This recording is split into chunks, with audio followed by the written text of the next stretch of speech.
The courtroom in downtown Los Angeles was so quiet you could hear the rustle of a court reporter shifting in her seat, the distant hum of a ventilation system, and the collective, held breath of a public waiting for answers.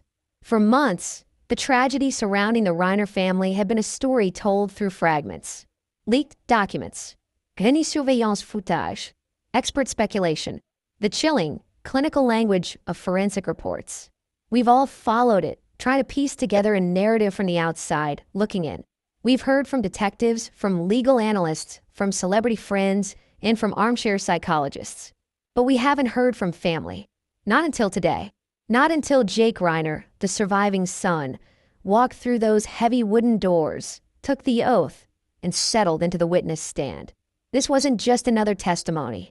This was a man entering a room where his brother sat accused of murdering their parents and carrying with him the weight of a lifetime of love, confusion, and unbearable loss.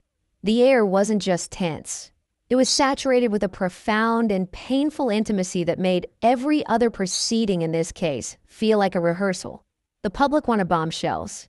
They wanted dramatic reveals and smoking guns. What they got was something far more nuanced, far more devastating, and ultimately, far more revealing about the true cost of this family's nightmare. Jake's testimony wasn't a series of loud explosions. It was a controlled demolition of the carefully constructed narratives that had swirled around this case. And in its place, he built something else. A portrait of a family fighting a slow, desperate war against an invisible enemy, long before that fateful December night. His voice was steady, often quiet, but each sentence landed with the weight of a truth that had been bottled up for too long. He wasn't there for the prosecution or the defense, not really. He was there for Rob and Michelle.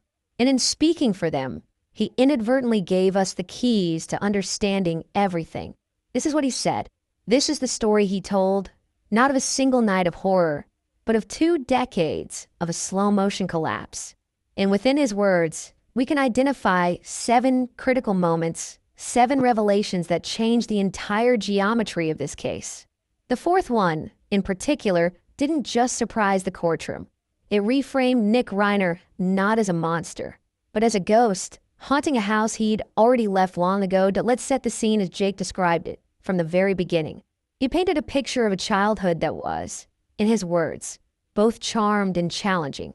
He spoke of a home filled with creativity and laughter, where his father's larger-than-life personality and his mother's calm, grounding presence created a dynamic, vibrant environment.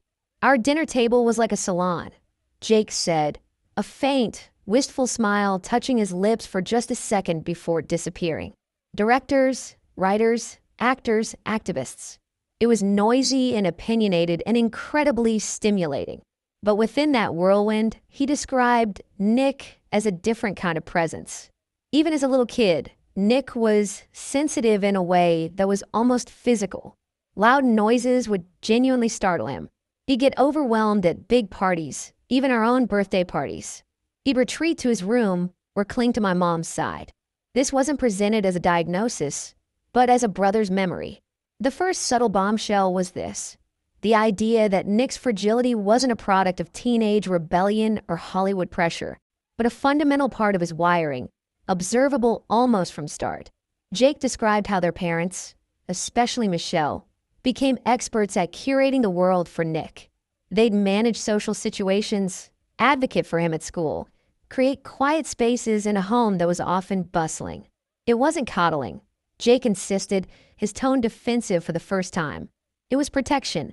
You could see he felt things, disappointment, excitement, criticism, 10 times more intensely than anyone else. They were just trying to give him a buffer. This early framing is crucial. It establishes the family's central, exhausting mission to build a protective shell around a son who seemed to have been born without one. The world saw the famous last name and assumed a life of effortless privilege. Jake's testimony began by dismantling that assumption, revealing a household engaged in a constant, delicate operation of emotional triage. The narrative then shifted as Jake was guided into the teenage years. This is where the second revelation landed, not with a bang, but with a somber, resigned clarity. Jake was asked about the first time he realized Nick was using substances. He didn't hesitate. I was 16, he was 15. We were at a friend's house in the Palisades. I found him in a bathroom, and he was just gone. Not high in a silly way. He was vacant. The lights were on, but no one was home. Jake described the confrontation, not as anger, but as panic. I shook him. I asked him what he took. He just looked through me and said, "It's quieter now." That phrase, "it's quieter now," hung in the courtroom. Jake explained that this became the unspoken understanding of Nick's addiction. It wasn't about partying or rebellion. It was a form of self-medication, an attempt to dial down the overwhelming volume of his own mind. He wasn't chasing a high, Jake said, his voice firm.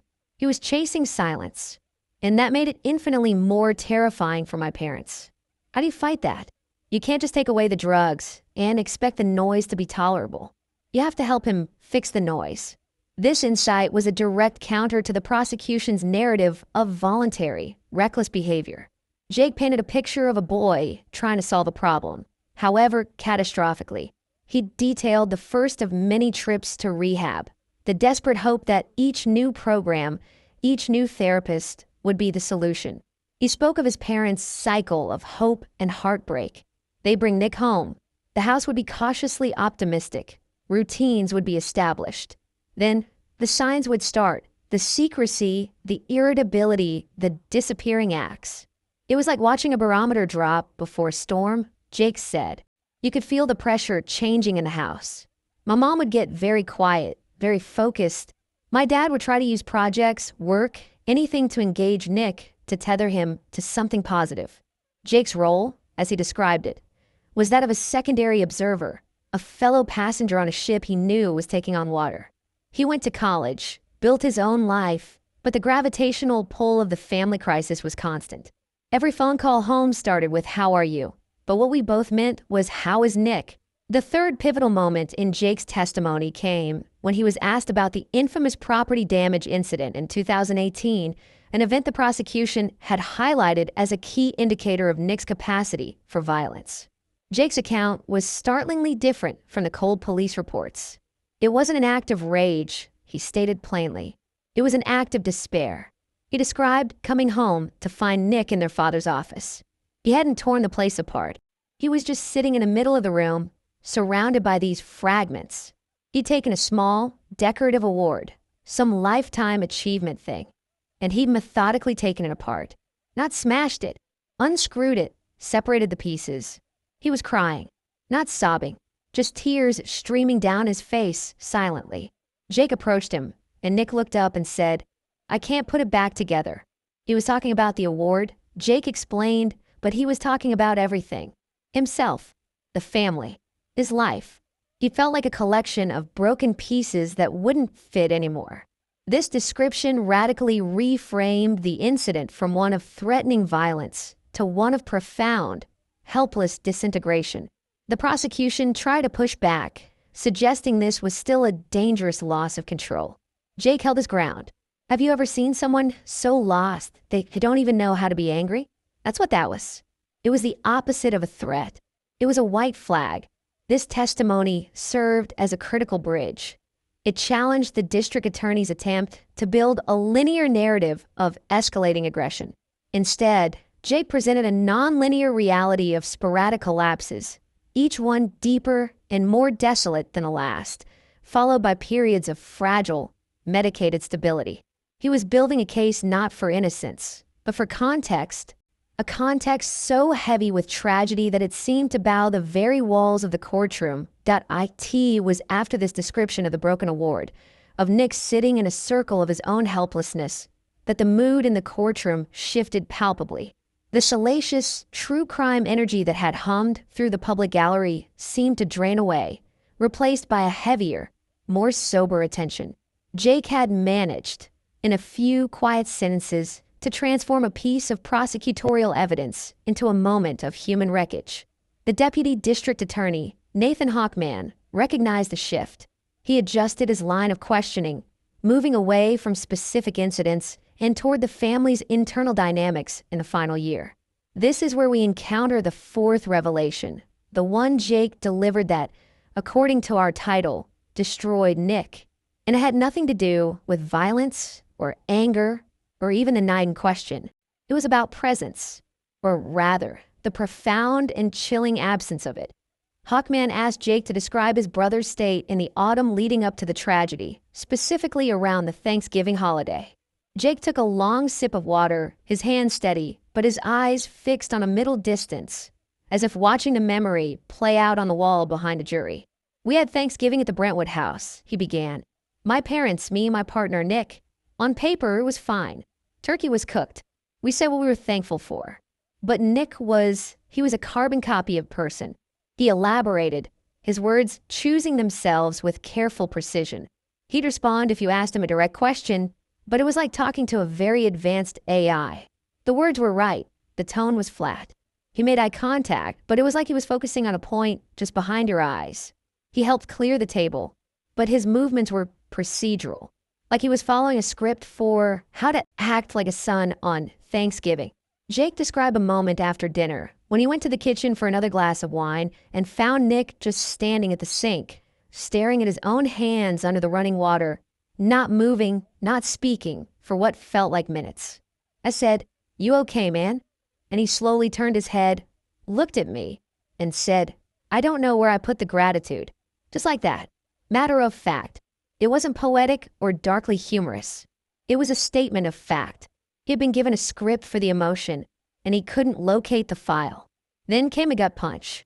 Hawkman, perhaps try to reclaim some ground, asked, "So you're saying your brother was emotionally detached? Distant?" Jake shook his head slowly. "No, that's the thing. Distant implies there's a there, and you're far from it. This was different. It was like the person I knew as my brother, the core of him, had already evacuated. What was left was this highly complex, biologically functioning shell running on the most basic of operating systems. Politeness, routine, and a deep, automated sadness." He paused, letting the clinical horror of that description settle. The Nick who loved Monty Python, who could quote entire scenes from Spinal Tap, who got weirdly obsessed with building model ships for like 6 months in 10th grade. That guy was gone. He'd been gone for a while. What lived in my parents' house that last year wasn't my brother. It was his echo. And my parents, they were in love with the echo. They were pouring all their energy, all their hope into a silhouette. This was the revelation that changed everything. Jake wasn't describing a ticking time bomb. He was describing a ghost haunting his own life. The Nick who committed the acts in question, Jake implicitly suggested, was already a vacant vessel. This didn't excuse the actions, not legally, not morally, but it made them infinitely more tragic and complex. It framed the parents' enduring hope not as naivete, but as a profound refusal to give up on the original person they believed was still trapped inside. This testimony destroyed the public perception of Nick not by vilifying him further, but by erasing him, suggesting the true crime may have been a spiritual death that preceded the physical ones. The fight, then, wasn't between a son and his parents. It was between a family and the void that had consumed their son. The natural progression from this haunting portrait was to explore what Rob and Michelle were going through during the same period. Jake's testimony here provided our fifth bombshell, one that centered not on Nick, but on his parents' deteriorating state. Under gentle questioning from the defense, though he was technically a prosecution witness, Jake laid bare the slow erosion of his parents' vitality. "My father, he was a force of nature. You know that. The stories, the energy, the passion. Over that last year, he became quiet. Not depressed, exactly, but condensed. All that big energy was compressed into a single, focused point, Nick's survival." He described Rob Reiner, the legendary director, spending hours on the phone with insurance companies, with obscure treatment centers, with nutritionists and neurofeedback specialists. He became an amateur expert on trauma and the brain. He'd send me these long, detailed emails about studies he'd read. He wasn't the filmmaker anymore. He was the general of a one-man war to save his son's mind. The toll, however, was visible. He lost weight. He had this permanent pinch between his eyebrows. The laugh was still there, but it took more to trigger it, and it didn't last as long. It was his description of his mother, Michelle, however, that brought a tangible ache into the room. My mom was the anchor. She was the steady one, the realist who balanced my dad's optimism. But her steadiness, it hardened. It turned into a kind of vigilant stoicism. He recalled a visit in October, just 2 months before the end. He found her in the garden, her hands covered in soil, but she wasn't gardening. She was just sitting on a little bench, perfectly still, staring at a rose bush. I sat next to her, didn't say anything for a while. Finally, I put my hand on hers.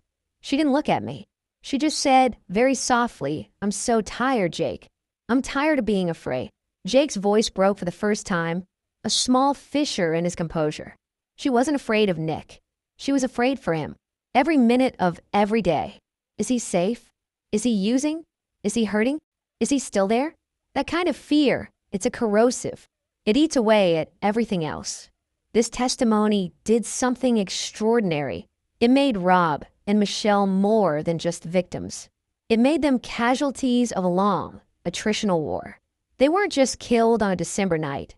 They had been dying by inches for years, their spirits and health depleted by a battle they were doomed to lose. The prosecution's story of a sudden, violent rupture was being overwritten by Jake's story of a slow bleed out of hope. The true tragedy was now a triptych. One son lost to the void, 2 parents consumed by the effort to retrieve him, and a surviving son left to describe the carnage. The narrative then turned, inevitably, to the night of Conan O'Brien's Christmas party. This was the event the entire world had speculated about, the prologue to the horror. Jake was not there, but his testimony provided the 6th bombshell. The reason his parents brought Nick that night was not out of oblivious hope, but as a last-ditch tactical maneuver born of sheer, exhausted desperation. "I spoke to my mom on the phone that afternoon," Jake said. "She sounded resolved, not excited. She said they were taking Nick to Conan's because they couldn't bear the thought of leaving him alone in the house. It wasn't maybe this will cheer him up. It was we cannot leave him by himself. The alternative, leaving him, felt more dangerous." This reframed the entire decision. The party wasn't a fun holiday outing. It was a form of high-stakes babysitting in a controlled, friendly environment. They were out of options. They were trapped. Taking him was a risk. Leaving him was a risk. They chose the risk where they could at least keep him in their sight. Jake recounted his mother's specific worry. She said Nick had been talking about patterns in the walls and messages in the plumbing for a couple of days. It was quiet, not paranoid raving. He'd mention it like he was commenting on the weather. That's what scared her the most, the calm delivery of completely unmoored thoughts. So they took him. They dressed him. They got him in the car. They performed the social ritual, hoping the familiar faces, the gentle chaos of a party, might somehow reset something or at least keep the gathering darkness at bay for a few hours. Jake's testimony made it clear. Rob and Michelle walked into that party already defeated. They were just going through the motions of normalcy, clinging to the script of family life while the set crumbled around them. Their last public appearance was, in essence, a performance. And Nick, the Echo, was the lead actor who no longer knew his lines. Jake then shared the final communication he had with his parents, a text message thread from after they had left the party early. "This was our 7th bombshell, and it was devastating in its mundane simplicity." Hawkman presented the records. Jake confirmed them. The timeline showed a text from Jake to the family group chat at 10:48 p.m. How'd it go? His mother, Michelle, responded at 11:02 p.m. Home. Rough. Nick is settled. Tomorrow is a new day. A classic Michelle response. Jake explained, acknowledging the difficulty, but immediately pivoting to a sliver of hope. Tomorrow is a new day. That was her mantra. Then, at 11:15 p.m., his father, Rob, sent a separate private text just to Jake. It read, "We're in the trenches, kid. Love you." Jake was asked what he thought that meant.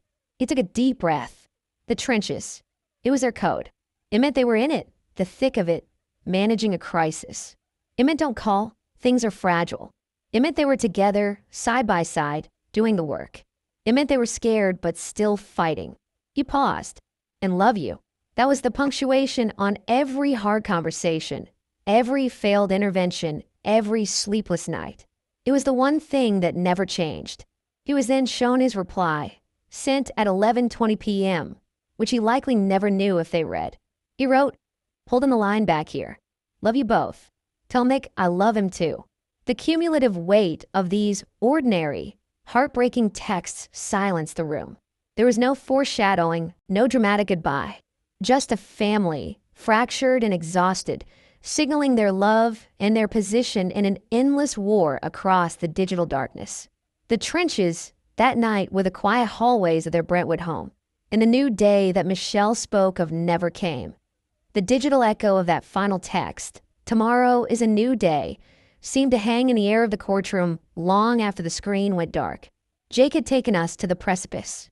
He had shown us the ghost in the machine, the exhausted generals, the final, mundane messages from the front lines. The next phase of his testimony had to bridge the chasm between that fragile, hope-punctuated night and the abyss that followed. The prosecution, sensing the jury was adrift in a sea of tragic context, sought to re-anchor them to the physical facts. They guided Jake through the morning of the discovery. This was no longer about family dynamics or psychological erosion. This was about a phone call, a drive across town, and the end of a world. Jake described the morning with a stark, almost dissociative clarity. He was at his home in Santa Monica.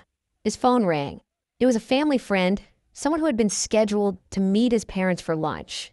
The friend's voice was thin, frayed with confusion. "They're not answering the door, Jake. Their cars are here. The house is too quiet." Jake explained his own reaction, a strange, cold calm. It wasn't panic. It was a dreadful certainty, like a part of me had been waiting for this call for 10 years. I just knew. He drove to Brentwood, a 20-minute journey that felt both instantaneous and eternal. He described the surreal normalcy of the neighborhood, the sunshine, the sprinklers on a nearby lawn.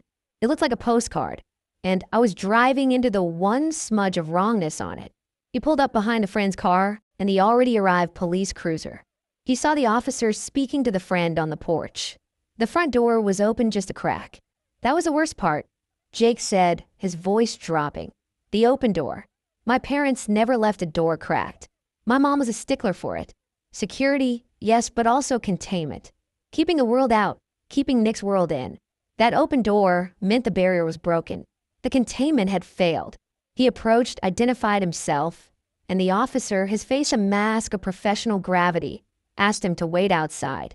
But as the officer turned to re-enter, the door swung open a few more inches on its own.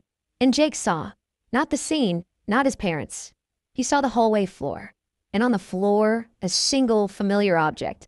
It was one of my dad's loafers, a brown suede one. It was just lying on its side in the middle of the hallway, like it had been kicked off. My dad was always losing his shoes, leaving them in weird places. My mom would tease him about it. In that moment, the bizarre domestic normalcy of a lost loafer, juxtaposed against the thrumming police radios and the tense postures, created a cognitive short circuit. I almost laughed, Jake confessed, a sound of pure horror at the memory in his own voice. It was so stupidly ordinary. In the middle of whatever hell that house had become, there was just my dad's dumb shoe. This anecdote, our 8th pivotal revelation, though we are counting the 7 from Jake's court testimony, served a profound purpose. It shattered any remaining abstract, true crime distance. This was not a television set or a news story. This was a home, with lost shoes and inside jokes. That loafer was a detail no detective would ever note, no forensic report would ever mention. It was a fragment of a life, violently interrupted. It made the loss specific, tactile, and unbearably intimate. The prosecution moved quickly past it, but its echo lingered. They had Jake confirm he never entered the house, that he was taken to a patrol car, that he was told, in formal, careful language, that his parents were deceased and his brother was a person of interest. He described the feeling as not an explosion, but an implosion. Like all the sound and light and air got sucked out of the universe, and I was left in a vacuum, watching people's mouths move, but hearing nothing. The testimony then took what seemed like a procedural turn, but would yield our 9th bombshell. one about the immediate aftermath and the shocking machinery of privilege that kicked into gear, even as Jake sat in a state of shock. He was asked about the next 48 hours. He spoke of being shepherded by family lawyers and advisors, of the barrage of decisions that needed to be made, funeral homes, statements to the press, securing the estate. And then he mentioned a meeting. It was the day after the murders, in a sterile conference room at a law firm in Century City. Present were a few senior Reiner business managers, the family's longtime estate attorney, and, joining by phone, Alan Jackson. Jake was there, he said, as a ghost, a placeholder for my parents, who should have been sitting there. The purpose of the meeting was pragmatic and cold, to discuss the immediate logistics of Nick's legal defense and the preservation of the estate. It was here that Jake learned a fact that had been the subject of intense public speculation, but which he had been unaware of until that moment. The funds, Jake said, the words tasting bitter. They were talking about liquidating certain assets, about which accounts could be accessed without probate to pay for Nick's legal team. I just listened, and then I asked, who authorized this? The room went quiet. The estate attorney explained that there were provisions, directives of a sort, that Rob and Michelle had put in place years earlier after one of Nick's more serious legal scrapes related to his addiction. They were not Nick gets a get-out-of-jail-free card directives. They were, according to the attorney, safety net instructions. In the event Nick was ever in serious legal jeopardy, the estate was to provide for a competent and vigorous defense, with a specific caveat, especially one that would consider his mental state and history fully. Jake was stunned. His parents, even in their hypothetical planning, were still trying to protect Nick. They were ensuring that if the system ever came for him, he wouldn't be ground up by a public defender, but would have a fighting chance to have his entire story, his fragility, his illness, told in court. This was the bombshell.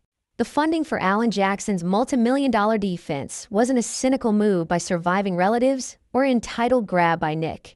It was, technically, the last wish of the victims themselves. Rob and Michelle Reiner, from beyond the grave, were funding the defense of their own accused killer. The irony was so dark, it was blinding.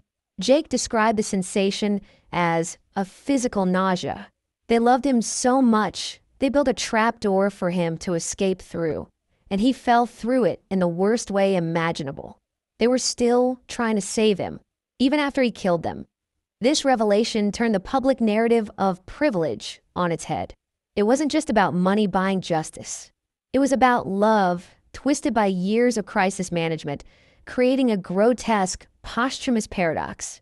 The parents' lifelong mission to protect their vulnerable son had been bureaucratically enshrined in a way that now benefited his alleged monstrous self. Jake was asked if he contested this use of funds. He sighed, a sound of ultimate fatigue. What was I going to do? Sue my dead parents' estate to stop it from doing what they explicitly wanted it to do? To abandon Nick completely, which they never did. I was outvoted by ghosts. This moment in the testimony was less about Nick and more about the terrifying, enduring power of parental love, a love so stubborn it could transcend death and logic and fund its own obliteration. The questioning then circled back to Nick himself, specifically his behavior in custody and during their one brief, court-facilitated encounter. This provided our 10th key insight. Jake visited Nick at the Twin Towers jail facility about a month after the arrests. It was a contactless visit through thick glass on phones. Jake described walking into the booth and seeing his brother. He looked clean, rested, better than he had looked in years. The hollows under his eyes were gone. He had color in his cheeks. Nick, according to Jake, looked at him with a placid, almost serene expression. He picked up the phone. Jake didn't wait for a greeting. He said why. Nick blinked, slowly. He didn't look away, didn't show anger or remorse. He said, in a voice Jake described as eerily calm, like a meditation guide, he said, the storm passed. Jake, furious, bewildered, pressed. What does that mean, Nick? What storm? Mom and Dad are dead. And Nick, still with that unsettling calm, replied, I know. It's very sad, but the noise has finally stopped. He then looked down at his own hands, as if mildly interested in them, and said, almost to himself, It's so quiet now." Jake slammed the phone down and left. This encounter was perhaps the most chilling piece of evidence yet presented about Nick's mental state. It wasn't the raving of a monster or the sobbing of a remorseful son. It was the serene report of a survivor from a shipwreck he himself had caused. The noise he had spent a lifetime trying to silence with substances, the overwhelming chaos of his own mind, had apparently been quieted by the ultimate catastrophic act. The storm of his existence had passed, leaving devastation in its wake in him, at its eye, finally at peace. This wasn't a legal defense. It was a psychological horror story. It suggested that for Nick, the murders were not a crime of passion, but a terrible, logical endpoint of his quest for inner silence. Jake's testimony here provided a possible, horrifying motive that had nothing to do with anger, greed, or argument. It had to do with a desperate, broken mind achieving its goal by the most horrifying means possible. The parents died in this twisted formulation, so their son could finally find peace. It was an unbearable thought, and Jake delivered it with a flat, traumatized horror that made it all the more credible.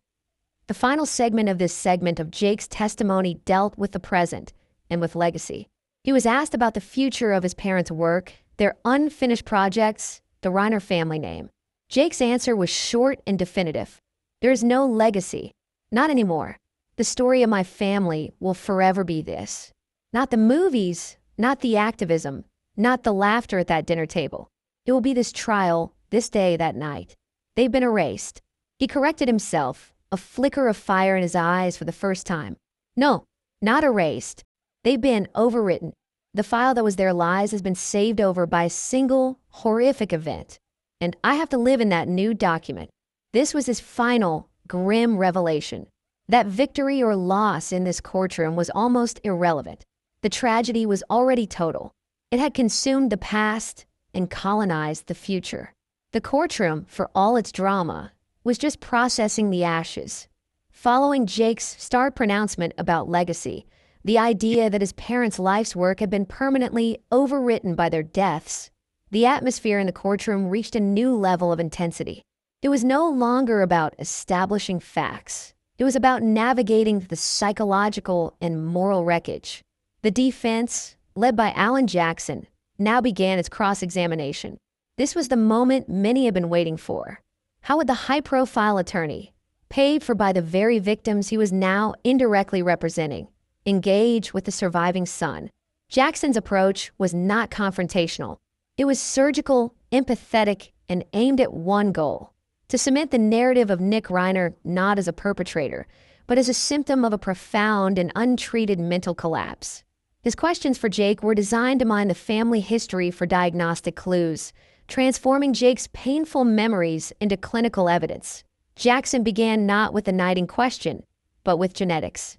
He asked Jake if he was aware of any history of mental illness on either side of the family. Jake, looking wary, confirmed what few in the public knew. The maternal grandmother had been hospitalized several times in the 1960s for what was then called nervous exhaustion, and would likely be diagnosed as severe depressive disorder today. She had undergone electroconvulsive therapy. It was the family secret, Jake said softly. My mom rarely spoke of it. She just said her childhood was unpredictable.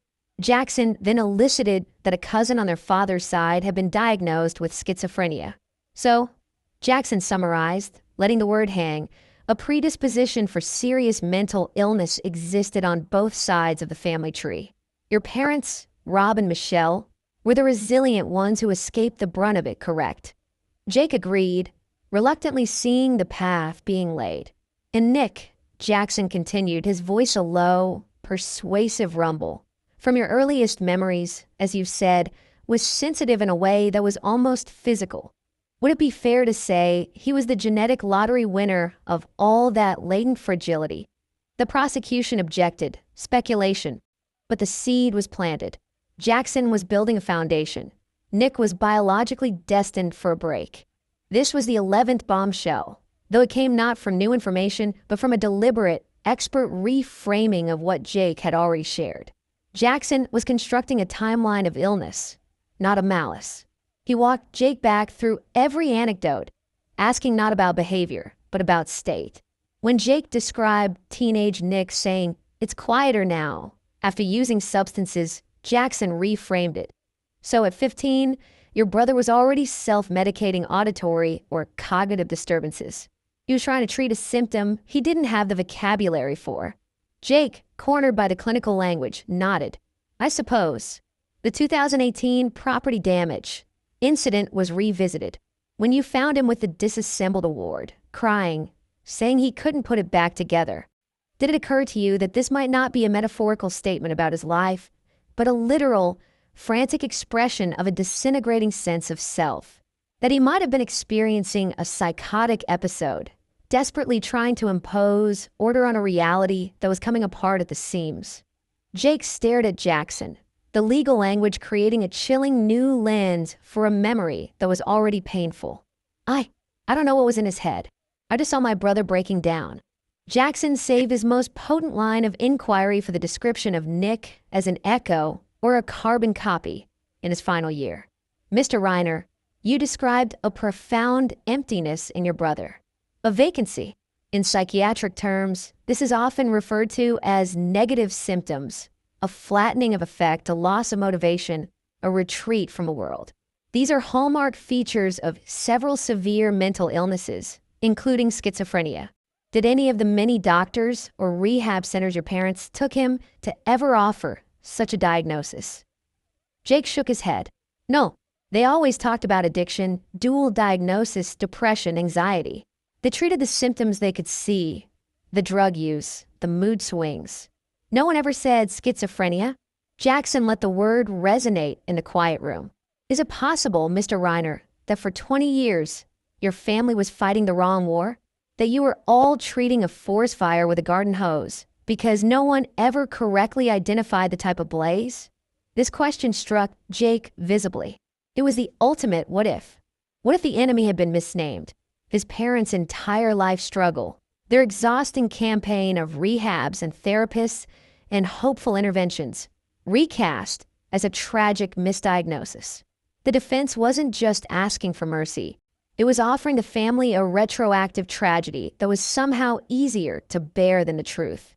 The enemy wasn't a weak-willed son. It was a disease that fooled everyone, including the best doctors money could buy. Jackson then moved to the night of the party, but with a focus on Nick's reported behavior. He quoted from witness statements Jake hadn't seen. Nick asking people their full name, staring without blinking his flat, robotic questions. "These, Mr. Reiner," Jackson said, "are not the actions of a man planning a murder. These are the behaviors of someone experiencing derealization, a feeling that the world and the people in it are not real." He was checking. He was trying to anchor himself to reality and failing. When he interrupted a conversation, when he was asked for space and stood frozen, does that sound like a man in control of his faculties or a man lost in a mental break? Jake could only concede it sounded like the latter. Jackson had masterfully reinterpreted the prosecution's premeditation evidence, the odd, unsettling behavior, as evidence of a catastrophic, real-time psychological detachment. The argument was clear. Nick didn't go to the party and then go home to kill his parents. He went to the party already mentally drowning, and whatever happened at home was the final, terrible gasp of a mind succumbing to the depths. The climax of Jackson's cross was brief and devastating. He returned to Jake's jailhouse visit, to Nick's serene statement. The storm passed. The noises finally stopped. Jackson leaned forward, his voice dropping to a near whisper the whole room strained to hear. "Mr. Reiner, in your extensive, painful experience with your brother's suffering, was the single, constant theme not his desperate search for silence, for the end of the internal storm?" Jake, looking pale, whispered yes. And after a lifetime of failing to find it, Jackson continued, "Is it not tragically, horrifyingly possible that a shattered mind, in a state of profound psychosis, constructed a horrific, logical end to that search? That the act itself was, in the distorted reality of his illness, the only way to silence the storm forever?" The prosecution roared an objection, argumentative, calls for speculation. It was sustained, but the question didn't need an answer. It had been posed. It now lived in the jury's minds, a poisonous, plausible flower. Jackson had taken Jake's entire testimony. The portrait of a ghost, the exhausted parents, the final texts, the lost loafer, the funded defense, and woven it into a single, terrible thesis. This was not a crime.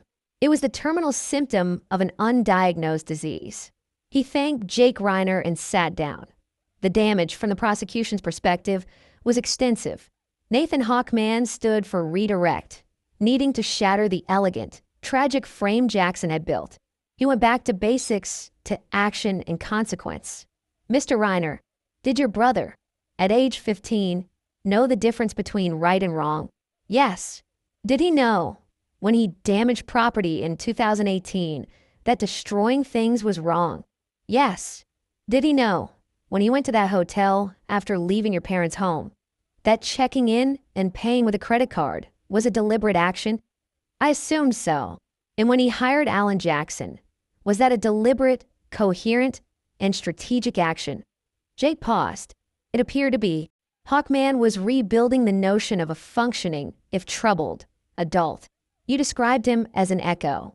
But echoes can still open doors, yes? They can still pick up objects. They can still make choices. The person you described as a ghost still managed to navigate the physical world with precision that night, correct? He drove. He checked into a hotel. He made phone calls. He hired a lawyer. Jake had to agree.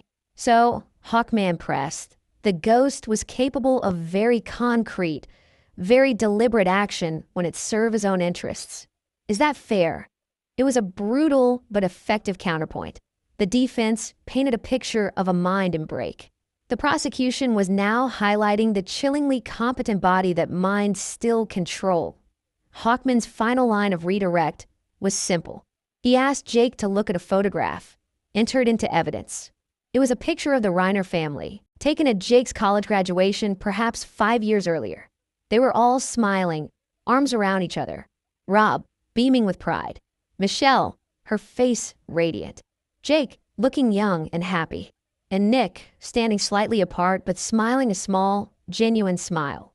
Mr. Reiner, in this picture, is that the ghost?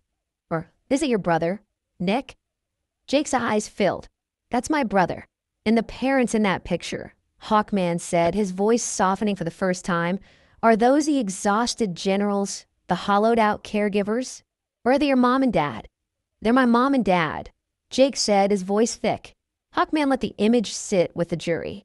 Thank you. No further questions. His point was made. The defense's clinical, tragic narrative risked dehumanizing everyone, turning Nick into a mere vessel for illness, and Rob and Michelle into mere caregivers. Hawkman had forced the jury, and Jake, to remember the people, the love, the family that was before it was destroyed. It was a poignant, powerful reminder that the victims were not just case studies in perseverance, but a mother and a father who loved their sons. As Jake was finally allowed to step down, the weight of his hours on the stand settled over the room. He had provided no easy answers. He had offered conflicting lenses. The grieving brother, the unwitting witness to a mental health catastrophe, the son left to clean up an unthinkable mess. He had given the prosecution evidence of a capable, if disturbed, individual. He had given the defense the foundation for an insanity plea. His testimony was the richest, most contradictory, and most human account of the tragedy yet. It didn't simplify the case. It complicated it beyond measure. It ensured that the jury's deliberation would not be a simple matter of guilty or not guilty, but a torturous navigation through layers of love, illness, responsibility, and ruin. The bombshells weren't just facts. They were perspectives, each one capable of destroying a previously held certainty. And as Jake walked out of the courtroom, refusing to look at the defense or prosecution tables, it was clear the greatest casualty of his testimony might have been any hope for a clear, moral resolution. He left behind only the messy, unbearable truth of a family swallowed whole. The silence after Jake Reiner left the witness stand was a living thing. It had texture and weight. It was the silence of a story told to its end, with no satisfying conclusion, only a deepening of the mystery at its heart. The judge called for a recess, and the courtroom emptied into the hallways with a strange, muted energy. The usual buzz of speculation was absent. People moved quietly, as if the intimate horror of a lost loafer and final text messages had seeped out of the chamber and demanded a kind of reverence. The testimony had fundamentally altered the axis of the trial. It was no longer a straightforward case of parricide. It was now a sprawling, agonizing inquiry into the limits of parenthood, the definition of insanity, and the terrifying possibility that love can be both a lifeboat and an anchor, dragging everyone down to in the days that followed Jake's departure. The trial entered a new phase, the parade of experts. If Jake provided the raw, human data of the family's collapse, these witnesses were tasked with interpreting it, packaging it into theories that the law could digest. The prosecution called its forensic psychiatrist Dr. Lillian Vance, a woman with a steely demeanor and a reputation for dismantling insanity defenses. Her purpose was clear: to clinically rebut the portrait of Nick Reiner as a helpless psychotic, and to reassert the narrative of a man with a personality disorder, fully aware of his actions and their wrongfulness. The doctor. Vance's testimony was a cold shower after the emotional storm of Jake's. She spoke in precise, diagnostic language, dissecting the history Jackson had tried to frame as schizophrenia. "What we see in the record," she stated, reviewing files from numerous rehab centers, "is not a progressive, deteriorating psychotic illness. We see a pattern consistent with severe polysubstance-induced disorders layered atop a pre-existing cluster B personality structure with strong borderline and antisocial features." She translated for the jury Nick's behavior, the manipulation, the cycles of crisis and calm, the intense fear of abandonment followed by episodes of rage or withdrawal, fit a model of profound personality dysfunction, not a break from reality. She addressed the echo description head-on. Flattened affect and dissociation can be symptoms of psychosis, yes, but they're also hallmark features of chronic substance abuse, depression, and particularly of the emotional burnout seen in severe personality disorders. The individual retreats inward because their external interactions are so often chaotic and damaging. It's a defense mechanism, not a loss of touch with reality. Her most devastating analysis was reserved for the events of the night. Using the timeline established by phone records, hotel receipts, and the surveillance footage Jake had described, she constructed a picture of deliberate action. The individual leaves the party after a social conflict. He drives himself home, a 20-minute navigational task. He engages in a prolonged interpersonal conflict at the home. Afterwards, he gathers belongings, drives to a hotel, checks in, provides identification and payment, and conducts a rational business transaction to secure legal counsel. These are sequential, goal-directed behaviors requiring planning, memory, and an understanding of cause and effect. This is not the behavior of someone in a fugue state or a psychotic blackout. She then presented the clincher, what we might call the 12th bombshell of the trial, hidden in clinical jargon. Furthermore, the act of securing an attorney of Mr. Jackson's caliber is, in itself, a profound acknowledgement of the gravity of the situation and the likelihood of severe legal consequences. It is an act of self-preservation that demonstrates a clear, rational understanding of the wrongfulness of the preceding actions. One does not hire the most formidable defense attorney in the country if one believes they have done nothing wrong, or if they are unaware of the nature of their acts. Dr. Vance saved her final point for Nick's jailhouse serenity, his comment about the storm passing. "This is perhaps the most telling," she said, leaning forward. "In true psychosis, relief after a violent act is rare and disjointed. What we see here is a coherent, if chilling, expression of a long-standing internal conflict being resolved. In the distorted logic of a personality disorder, where others are often seen as extensions of the self or as sources of unbearable pressure, the removal of those others, in this case, the parents who represented a lifetime of expectations, monitoring, and perceived control, can indeed feel like a storm passing. It is a catastrophic emotional miscalculation, not a delusion.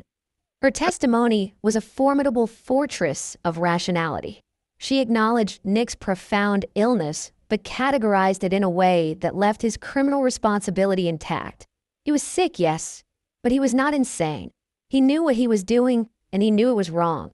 The storm was internal, but the destruction was very real, and he was, in her professional opinion, the pilot who chose to fly into it.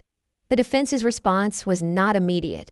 They let the prosecution's case wind down through more forensic technicians, people who spoke of blood spatter patterns and a lack of defensive wounds, facts that were grim but now felt almost secondary to the psychological battle being waged. Then, Alan Jackson called his own expert. Dr. Eris Thorne was the antithesis of Dr. Vance, softer spoken, with a scholarly air, a specialist in the intersection of early-onset schizophrenia and substance abuse. If Vance built a fortress, Thorne aimed to be a subtle acid, dissolving its foundations. He began not with Nick, but with the family history Jake had mentioned, the grandmother with nervous exhaustion, the cousin with schizophrenia. Genetic loading is not destiny, Dr. Thorne said, but it creates a pre-wired vulnerability, a brain susceptible to misfiring under stress. He then walked through Nick's life story, not as a series of behavioral problems, but as a potential prodrome, the slow, creeping onset of schizophrenia that often begins in adolescence and is frequently misdiagnosed as depression, anxiety, or, most commonly, drug addiction. This sensitivity described from childhood could be sensory processing issues common in neurodevelopmental disorders. The teenage self-medication with substances is textbook. These individuals are trying to quiet the confusing perceptions, the intrusive thoughts, the noise Mr. Reiner so aptly described. They are not addicts first. They are desperate patients seeking relief from a reality that is becoming intolerable. Dr. Thorne focused intently on the final year, the echo phase. He called this the negative symptom dominance phase of schizophrenia. The flamboyant, positive symptoms, the hallucinations, the loud delusions, they had perhaps been muted by the cocktail of substances and medications. What remained were the negative symptoms, the avolition, the flat effect, the social withdrawal, the profound emptiness. The family saw a hollow shell. A psychiatrist might see the core clinical presentation of the illness finally emerging, stripped of the distracting self-medication. This was the 13th bombshell, a direct and professional counter to Vance. Nick wasn't burned out from personality disorder. He was in the advanced, debilitating grip of severe psychotic illness that had been masquerading as addiction for 2 decades. His analysis of A Night of the Crime was where he diverged most dramatically from the prosecution. He proposed a theory of catatonic excitement, followed by a post-ictal state of calm. The social overload of the party, the conflict, the drive home, the escalation of argument, these could have been the final stressors that triggered a catastrophic psychiatric event. In such a state, actions can be violent, purposeless, and driven by internal, distorted stimuli, not by rational goal direction. The subsequent actions, driving, checking in, these could be performed in a state of automatism, a robotic following of ingrained routines. The brain is in crisis, but the body can operate on a kind of procedural memory. He addressed the hiring of Alan Jackson. Even in profound illness, a deeply ingrained sense of self-preservation can trigger a rote response. In trouble, get a lawyer. It is not evidence of a rational appreciation of wrongfulness. It is evidence of a conditioned survival reflex. Finally, he came to this storm past statement. Dr. Thorne's interpretation was the most chilling yet. In acute psychosis, a violent act can, paradoxically, temporarily shatter the psychotic structure. It can be so real, so sensorily overwhelming, that it jolts the individual back to a bleary, exhausted connection with consensus reality. The internal storm of conflicting voices, fears, and perceptions is, for a time, silenced by the enormity of the external act. The calm he describes is not satisfaction. It is the deafening silence of a psychic collapse, so complete there is nothing left to churn. It is the peace of the utterly ruined. He looked at the jury. This is not a man who got what he wanted. This is a man whose mind finally broke in the most irrevocable way possible. He is not a criminal mastermind. He is a psychiatric casualty. The duel of the experts left the jury with two diametrically opposed, professionally validated realities. Was Nick a manipulative, deeply disturbed man who chose to act on his rage? Or was he a prisoner of a diseased brain that finally staged a violent, tragic jailbreak? The law demanded they choose one framework. Human understanding recoiled at the necessity. The trial had become a Rorschach test for the jurors' own beliefs about mental illness, accountability, and the very nature of the self. His final plea was simple. The defense will ask you to find him not guilty by reason of insanity. To do that, you must find that he did not know the nature and quality of his act, or that it was wrong. Did he not know that a blunt object to the head kills? Did he not know that killing one's parents is wrong? His immediate flight, his secrecy, his hiring of a lawyer. These are the actions of a man who knew it was wrong. You may pity him. You may understand the terrible context of his life. But understanding is not absolution. Your duty is not to treat him. Your duty is to deliver a verdict that matches the gravity of the act. Rob and Michelle Reiner are not here to speak for themselves. You must speak for them. Find Nicholas Reiner guilty of murder in the first degree. Give them, and the son who loved them, Jake, the justice of clarity. Hawkman sat down. His argument had been a grounding wire, pulling the proceeding back from the stratosphere of psychological theory to the hard earth of action and consequence. He had made the victims visible again. Then Alan Jackson rose. He moved differently.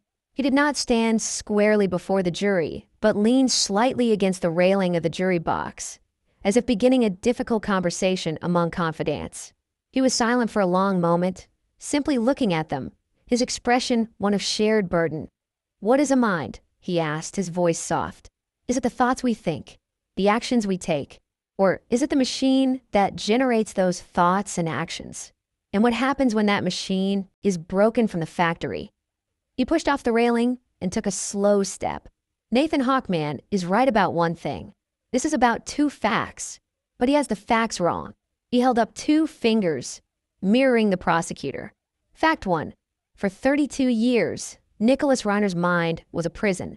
From childhood sensitivity to teenage self-medication to the hollowed-out echo of his final years, he was a prisoner of a brain that did not work correctly. Fact 2. On December 18th, that prison collapsed. The walls came down, and in the rubble, two beautiful people who had spent their lives trying to pick the lock were killed. He walked them back through the testimony, but as a unified narrative of decline. You heard Jake, who loves his brother, describe a ghost. You heard the aunt, Michelle's own sister, read an email calling Nick a shattered vessel. You heard the hotel manager confirm that in the immediate aftermath, Nick wrote of the noise he had been fleeing his entire life. You heard Dr. Thorne explain that what looked like calculation could be automatism, and what looked like serenity could be the catatonic stillness of a psychic explosion. He stopped facing them. The prosecution asks you to believe this is all a coincidence, that a man who has been manifestly, observably breaking for decades just happened to commit this act as a rational, if evil choice. That the storm he spoke of all his life and the storm he said past are unrelated. That is the story that requires a greater leap of faith. Jackson went directly to the heart of the legal standard. Did he know it was wrong? To know something is wrong, you must be able to access the shared reality where right and wrong have meaning. If your reality is that the people around you are not fully real, that their voices are part of the noise, that their expectations are walls of the prison, then the concept of wrong loses its anchor. When he wrote, waiting for the noise to stop on that hotel form, he was telling you his truth. The act, in his broken reality, was not a crime. It was the demolition of the prison walls.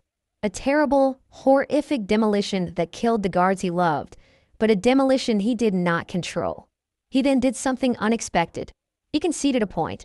Is he dangerous? Absolutely. Is he responsible in the cosmic sense? Yes. His actions caused these deaths. But criminal guilt requires a guilty mind, mens rea. It requires a mind capable of guilt. We have shown you, through a lifetime of evidence, that Nicholas Reiner's mind was not capable of forming that intent. It was otherwise occupied in a battle for its own survival that it ultimately lost in the most devastating way possible. His tone became urgent, pleading. If you find him guilty of murder, what you are saying is that this was a choice. That the Nick Reiner you have heard about, the ghost, the echo, the shattered vessel, was capable of making a rational choice to kill his parents. You will be condemning not a man, but a disease. You will be telling every family fighting the lonely, terrifying battle against severe mental illness that if their loved one's brain finally breaks in a violent way, we will call it murder. We will punish the casualty for his wounds. He looked at each juror. Justice for Rob and Michelle Reiner does not lie in punishing the shell of their son. It lies in recognizing the truth of what destroyed their family. It was not malice. It was a sickness that fooled everyone, that resisted every treatment, that consumed him and ultimately them. The only moral, the only truthful verdict is that Nicholas Reiner, by reason of insanity, is not guilty. Jackson's closing was not a summation of evidence. It was an appeal to a higher morality, to a vision of justice that encompassed tragedy beyond blame. He sat down. The two stories now lay side by side before the jury. Justice as accountability versus justice as recognition. The judge gave the final instructions, the dry, legal language a stark contrast to the emotional torrent that had preceded it. The jury was sequestered. The waiting began in the end. After 6 days of deliberation, a testament to the complexity they wrestled with, the jury returned. The courtroom was packed, tense. Nick Reiner, in his suit, showed no expression. Jake Reiner sat in the front row, staring at the floor. The foreperson stood on the 2 counts of murder in the first degree. Not guilty. A gasp rippled through the room. Then, on the subsequent question mandated by law, we find the defendant, Nicholas Reiner, not guilty by reason of insanity. The verdict was not an acquittal. It was a designation. Nick would be remanded to a secure state psychiatric hospital, subject to periodic review, likely for the rest of his life. He would not be punished. He would be treated. It was the verdict that accepted the defense's haunting. Jake Reiner showed no reaction. He simply closed his eyes. It was neither a victory nor a defeat. It was an ending. As the bailiffs led Nick away, he turned once, not to his brother, but to the space where the jury sat. His face was that same serene, empty mask. The storm had passed for him long ago. For everyone else in that room, and for the public trying to understand, the storm of questions would rage on.